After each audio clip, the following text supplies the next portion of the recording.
Hi friends, சிறுகடி Kashi சீரியலோட predictions பார்க்கலாம். மீனா வருத்தத்தோட ராத்திரியில வீட்டுக்கு வர்றாங்க. மீனாவோட அம்மா கேக்குறாங்க, என்னடி அர்த்த ராத்திரியில தனியா வர்ற, என்ன பிரச்சனை? மாப்பிள்ள வீட்டுக்கு வராத போன்னு அனுப்பிட்டாரா? மாப்பிள்ளைய இந்த அளவுக்கு நீங்க அவமானப்படுத்திருக்க கூடாது. இல்லம்மா, அவர் சொன்னா புரிஞ்சுக்குவாருன்னு நினைச்சேன். ஏய், மாப்பிள்ளை எல்லாத்தையும் புரிஞ்சுக்கிற நல்ல மனுஷன்தான். ஆனா அவரை ஏமாத்தி துரோகம் பண்ணிட்டோன்னு நினைச்சிட்டாரு. அதனாலதான் அவர் வருத்தப்படுறாரு. நீ உன் தங்கச்சி வாழ்க்கையை காப்பாத்துறோன்னு உன் வாழ்க்கையை விட்டு கொடுத்துட்ட மீனா அப்படின்னு மீனாவோட அம்மா வருத்தப்படுறாங்க.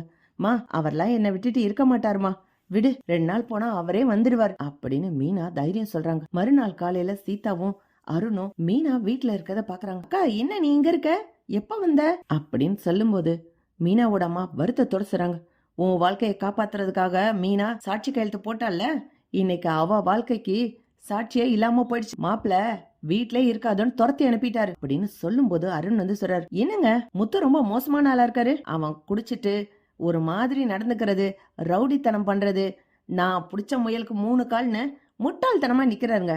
அவர் கூட நீங்க எப்படிங்க காலமெல்லாம் வாழுவீங்க? இந்த ஆள் வேணாமுங்க. நான் சொல்றத கேளுங்க. இந்த குடும்பத்தை நான் ரொம்ப நல்லா பாத்துக்கிருவேன். சீதாவை நல்ல அன்பா பாத்துக்கிருவேன். உங்களுக்கு ஏத்த ஜோடியா நான் பார்த்து உங்களுக்கு ஒரு நல்ல வாழ்க்கையை அமைச்சு தரேங்க. நல்ல ஆம்பளைங்க எத்தனை பேர் இருக்காங்க. முத்துவ நீங்க பேசாம டிவோர்ஸ் பண்ணிடுங்க அப்படின்னு அருண் சொல்றாரு. மீனா அடிக்கவே கை ஊங்குறாங்க. என்ன நினைச்சீங்க? அவர் என் புருஷன். அவரை பத்தி தரக்குறைவா பேசுறதுக்கு நீங்க யாருங்க? என் தங்கச்சியோட வீட்டுக்காரன்றதுனால உங்க கைய அப்படி கீழே இறக்கிட்டேன். மத்தவனா இருந்தா அரைஞ்சிருப்பேன். சீதா, உங்க வீட்டுக்காரர பார்த்து நடந்துக்க சொல்லு. கரெக்ட் தான், என் புருஷன் உங்களை பத்தி கணிச்சது சரியாதான் இருக்கு. சீதா, உன்னோட சாய்ஸ் ரொம்ப தப்பா இருக்குமோன்னு தோணுது. வாழ்க்கையில நீ ரொம்ப கஷ்டப்பட போறியோ என்னமோ. ஆனா நீ கஷ்டப்படுறதோட இந்த குடும்பத்தை கஷ்டப்படுத்துவார் உங்க வீட்டுக்காரன்னு தோணுது. என் புருஷன் அப்படிப்பட்ட ஆள் இல்ல. யாரையும் தரக்குறைவா நினைக்க மாட்டாரு. நீ வேண்டாம், உன் புருஷனை வெட்டி விட, உனக்கு வேற புருஷன் அமைச்சு தரேன் அப்படின்னு உன்கிட்ட வந்து சொன்னா உனக்கு எப்படி இருக்கும்? மாமா என்னைக்காவது அப்படி சொல்லியிருக்காரா? உன்னை ஒரு சொந்த தங்கச்சியா நினைச்சு உன் வாழ்க்கை நல்லா இருக்கணுமே நினைச்சு மாப்பிள்ள தேடினாரு. அவரை போய் ஏமாத்திட்டேனேன்னு இன்னைக்கு நினைச்சு நான் வருத்தப்படுறேன். இன்னும் ஒரு தடவை என் புருஷனை பத்தி அப்படி பேசிடாதீங்க அருண் அப்படின்னு மீனா பேசுறாங்க. சீதாவும், என்ன நீங்க இப்படி பேசுறீங்க? மாமா ரொம்ப நல்லவர், குடிச்சாலும் தப்பா பேச மாட்டாரு. நீங்க அவரை வெட்டி விட்டுட்டு எங்க அக்காக்கு புதுசா ஒரு வாழ்க்கை அமைச்சு தரீங்களா? என்ன இது நியாயம்? என்ன பேச்சு இது?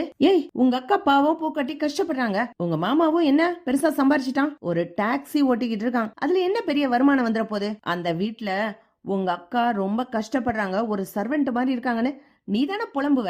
உங்க அக்காவோட மாமியார் அவங்கள நல்லாவே நடத்த மாட்டாங்கன்னு ஒரு நல்ல ஹஸ்பண்ட் என்ன செய்யணும்? அவங்க அம்மா கிட்ட என் ஒய்ஃபுக்கான சரியான மரியாதை கொடுக்கணும்னு சொல்லி பேசி இருக்கணுமா இல்லையா? உங்க அக்காவை அந்த வீட்டுல ஒரு மருமக மாதிரி நடத்திருக்கணும்ல, ஒரு சர்வெண்ட் மாதிரி நடத்திருக்க கூடாதுல்ல. இதுக்கு எல்லாத்துக்கும் காரணம் இவங்க ஹஸ்பண்ட் முத்து தானே அப்படின்னு அருண் பேசும்போது மீனாவோட அம்மா சொல்றாங்க, தம்பி தம்பி போதும் தம்பி, நீங்க என் பொண்ணோட கணவர், அவ்வளவுதான்ப்பா. நீ இன்னைக்குதான் இந்த வீட்டுக்குள்ள வந்திருக்கிற. இந்த வீட்டோட நிலைமை என்ன, இந்த வீடு எவ்வளவு கஷ்டத்துல இருந்துச்சு, அவர் எப்படி எப்படி உதவி பண்ணி இந்த குடும்பத்துக்காக ஒரு மூத்த பிள்ளையா நின்னாருன்னு உங்களுக்கு தெரியாது. என் மருமைய முத்து அவ்வளோ நல்லவரு, தங்கமானவரு. இந்த குடும்பத்தை தன் குடும்பமா எடுத்து நடத்தினவரு. என் பையன் ஏதேதோ தப்பு செஞ்சுக்கிட்டு இருந்தான், அவனை ஒண்ணு ஒன்னா சொல்லி திருத்தி நல்லவனா மாத்தினாரு. இந்த மாதிரி என் மருமகனை பேசாதீங்கப்பா அப்படின்னு மீனாவோட அம்மா பேசுறாங்க. சரி சரி பாக்கலாம் விடுங்க அப்படின்னு அருண் நினைச்சிட்டு ரூம்குள்ள போயிடாரு. டே முத்து, உன்னை பத்தி இந்த வீட்டுக்குள்ள நல்ல அபிப்பிராயம் இருக்கா? அத அத்தனையும் காலி பண்ணி உன்னை ஒரு பக்கா கிரிமினலா திருடனா மாத்தி லாக்அப்ல போட்டு நல்ல லாடம் கட்டி இந்த மீனாவுக்கும் உனக்கும் டிவோர்ஸ் வாங்கி குடுக்கறனா இல்லையான்னு பாரு, அப்புறம் தெரியும் இந்த அருண்னா யாருன்னு உனக்கு அப்படின்னு அருண் யோசிக்கிறார். அருண் போன்ல தான் ஃப்ரெண்டு கிட்ட பேசுறாரு. டேய், இன்னைக்கு அந்த முத்து எந்த ரூட்ல கார் ஓட்டிட்டு போறான்னு பாரு, ஒவ்வொரு இடத்துலயும் அவனை ஃபைன் போடுங்க. இந்த போலீஸ கண்டாலே அவன் அலறணும்டா, பயந்து நடுங்கணும். அவன் ரொம்ப ரூல்ஸ் பேசுவான்டா. அவனை பேசவே விடாம ஏதாவது பேசினா அவனை கடுப்பேத்துங்க. கண்டிப்பா போலீஸோட சட்டையை பிடிப்பான், லாக்அப்ல போட்டுருங்க. நான் வரேன், 2 நாள்ல வந்துருவேன். அவன் ஸ்கூல்ல படிக்காத பாடத்தெல்லாம் சரியா லாக்அப்ல சொல்லி கொடுத்து அனுப்புவோம்டா. அவன் என்கிட்ட வசமா மாட்டிக்கிட்டான் அப்படின்னு அருண் பேசுறாரு. இத மீனா ஒட்டு கேக்குறாங்க. மீனா சீதா கிட்ட போய், சீதா, அருண் அவ்வளவு நல்லவர் இல்ல போல இருக்குது சீதா. உங்க மாமா சொன்னது கரெக்ட் தான். நான் தான் புரியாம உன் பேச்ச கேட்டு இந்த அருணுக்கு உன்னை கல்யாணம் பண்ணி வச்சிட்டேன். உங்க மாமாவை பழி வாங்க போறாரு இந்த அருண் அப்படின்னு சீதா கிட்ட மீனா சொல்றாங்க. உடனே சீதா, அக்கா சும்மா இருக்கா, அருண் ரொம்ப நல்லவர், அவர் அப்படியெல்லாம் செய்யவே மாட்டார். சும்மா வீணா பழி போடாத. மாமா பத்தி குறை சொன்னா உனக்கு எவ்வளவு கோவம் வரும், அதே மாதிரிதான் அருணை பத்தி குறை சொன்னா எனக்கும் கோவம் வரும். கரெக்ட் தான் சீதா. ஆனா உன் புருஷன் என் புருஷனை பழி வாங்குறான்ற விஷயம் உனக்கு ஒரு நாள் தெரிய வரும் பாரு. அந்த அளவுக்குலாம் நான் இடம் கொடுக்க மாட்டேன். என் புருஷனை கஷ்டப்படுத்துற யாரா இருந்தாலும் பதிலுக்கு பதிலடி கொடுப்பேன் அப்படின்னு மீனா கோவப்படுறாங்க. அருணோட ஃப்ரெண்ட்ஸ் எல்லாம் வச்சுட்டு ஒவ்வொரு இடத்துலயும் முத்துவோட கார் வரும்போது ஓவர் ஸ்பீடா வந்திருக்க, ரூல்ஸ் மீறி இருக்க, பேப்பர்ஸ் சரியா இல்ல அப்படின்னு சொல்லி ஃபைன் போடுறாங்க. முத்துவே ஒரு இடத்துல கோவப்பட்டு, என்ன எத்தனை இடத்துல காசு வாங்குவீங்க, இப்பதான் ஒரு இடத்துல பில்ல கட்டிட்டு வந்திருக்கேன், 3 இடத்துல மடக்கி பிடிக்கிறீங்க, எத்தனை இடத்துல பிடிப்பீங்க, இது என்ன திட்டம் போட்டு செய்றீங்களா, என் காரோட நம்பரை வச்சுக்கிட்டு என்ன பிடிக்கணும்னு பிளான் பண்ணி செய்றீங்க, என்ன சதி, யாரு செஞ்சா இப்படி அப்படின்னு சொல்லும் போது மீனா வந்து நிக்கிறாங்க. வேற யாரு, எல்லாம் நம்மளுக்கு தெரிஞ்சவர் தான் அப்படின்னு மீனா குறுக்க வந்து நிக்கிறாங்க. கரெக்டா அந்த அருணோட ஃப்ரெண்டு நிக்கிறாரு. என்ன சார், உங்க அருண் சொல்லிதான் இந்த மாதிரி வேலையெல்லாம் செய்றீங்களா? அருண் என் தங்கச்சியோட புருஷன் தான், இருந்தாலும் இவர் என்னோட புருஷன், நான் இவரை விட்டு கொடுக்க மாட்டேன். என்ன பேப்பர்ஸ் இல்ல சார், என்ன தப்பு பண்ணாரு, இந்த ரோட்ல எவ்வளவு ஸ்பீடா வர முடியும், அவர் அங்க வரும்போது இருந்து நான் வீடியோ எடுத்திருக்கேன், நீங்க எவ்வளவு ஸ்பீடா வந்தாருன்னு சொல்லுங்க பாக்கலாம் அப்படின்னு மீனா கேக்குறாங்க. முத்து மீனா பேசுறத கவனிச்சுக்கிட்டே இருக்காரு. சும்மா எதுக்காக அவரை பழி போடுறீங்க, என்ன அவரை லாக்அப்ல தூக்கி வச்சு அடிக்கணும்ன்றது உங்களோட பிளானா?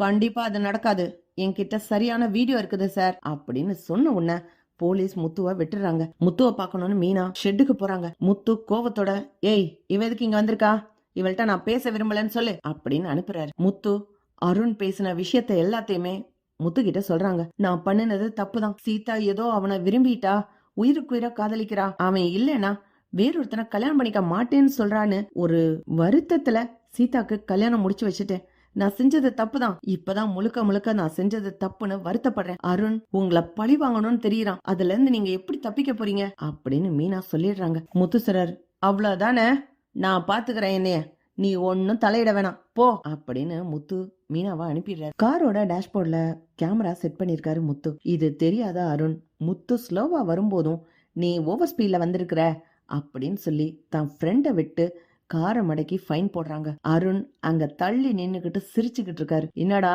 வா சகல, நீ மாட்டுவ, லாக்அப்ல வச்சு உன்னை ஷூக்காலால மிதிக்கணும்னு காத்துக்கிட்டு இருக்கேன். உனக்கும் மீனாக்கும் டிவோர்ஸ் பண்ணிட்டா உனக்கும் அந்த குடும்பத்துக்கும் எந்த சம்மந்தமும் இல்லாம போயிடும், அப்புறம் அந்த வீட்டுல நான் தாண்டா ராஜ்யம் அப்படின்னு அருண் மனசுக்குள்ள பேசிக்கிட்டு இருக்காரு. போலீஸ் முத்து கிட்ட வேணும்னே தகராறு பண்றாங்க. முத்து ரொம்ப நிதானமா பேசுறாரு. போலீஸ் வம்பிழுக்கட்டும், அவங்களை மாட்டி விடணும் அப்படிங்கறதுக்காகவே அளவுக்கு மீறி முத்துவ டார்ச்சர் பண்ணி சட்டையெல்லாம் புடிச்சிழுத்து அடிக்க கூட செய்யறாங்க. பக்கத்துல இருக்கிறவங்க எல்லாம் வந்து தடுத்து அப்படி நிறுத்திடுறாங்க. டேஷ்போர்ட்ல இருக்க கேமரால எல்லாமே வீடியோவா எடுத்திருக்கு. அந்த வீடியோவா சோசியல் மீடியால அப்லோட் பண்றாரு முத்து. இத பாக்குற ஜனங்கள்லாம் போலீஸ் ரொம்ப தப்பா நடந்துக்கிறாங்க, தகராறு பண்றாங்க, இந்த அருண் ரொம்ப தப்பா நடந்துக்கிறாரு அப்படிங்கிற விஷயத்த எல்லாரும் கத்தி கத்தி கூச்சல் போட ஆரம்பிக்கிறாங்க. இது மேலிடத்துக்கு வரைக்கும் போகுது. என்ன அருண், இப்பதான் கல்யாணம் ஆயிருக்கு, அதுக்குள்ள எதுக்கு வம்பிழுத்து பிரச்சனை பண்ணிட்டு இருக்க, நீ ஏன் வேணும்னு வம்பா பழி வாங்குற, அவன் உன்னோட சகல தானே, எதுக்காக அவன்கிட்ட பிரச்சனை பண்ற, அவன் போனா போட்டுன்னு விட்டுற வேண்டியதானே,